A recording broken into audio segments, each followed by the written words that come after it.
jeeɗiɗi silmaji capantati woni Conakry lamorde Guinée kon waktu woni to Bamako lamorde Mali.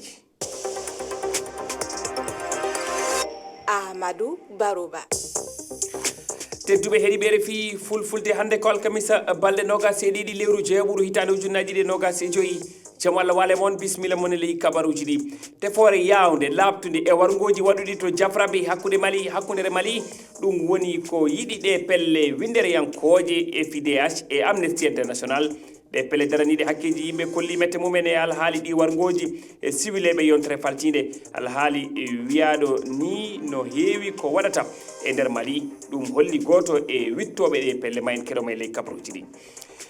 to Mali ko hande alkamisa ñawore Boire Fili Sissoko fuɗɗototo namin fuɗɗitito to Bamako o jagorɗokiɗo faggudu Mali no nanga gila duuɓi ɗiɗi omo tuuma jiibu jawdi e bonnere jawdi laamu e alhaali sodugol laana e weeyo hoorejo Mali e kaɓorɗe kono ngu Boire Fili Sissoko wona celluɗo e biolawo ka makko ma en gartu hen to Guinée accitugol naɓen yafagol capitaine Moussa Dadis Camara ala ko bonnata e golle hakkude CPI e leydi ndi ɗum ko konguɗi sukko procureur cour pénal international suudu ñayodu aduniyankoru hoolare no jokki hakkude mabɓe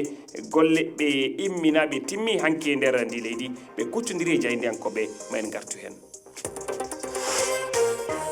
on calminamon juurama bisimilla moon e ley kabaruji ɗi to Mali caggal wargo ko ɓuuri siwileɓe nogas to wuuro Jafraɓe hakkudere leydi Mali pelle winderiyankoje toppitiɗe hakkeji neɗɗo hono FIDH e Amnesty International mbaɗi windande hollude mette majje e ɗi wargoji ɗe pelle ina tori laamu fadde ngu nde waɗata tefore yawde labtude ɗi wargoji Ousmane Diallo bittowo ko fati hakkeji neɗɗo e nder fedde Amnesty International holli alhaaliji waɗini no heewi ko waɗata e nder Mali ñande foof ina yiye no konunkoɓe mbarirta siwileɓe ɗum yeehi ha natti hawnade hande kadi keɗoɗen mo e fandu haala olel tal. Nous appelons les autorités à mener une enquête. Eɗen mbi ardiɓe laamu fadde Mali ngu nde mbaɗata wittoji labtuɗi ɗi galda e paltoru e ɗe maydele wona goo ko hono ni ina yiye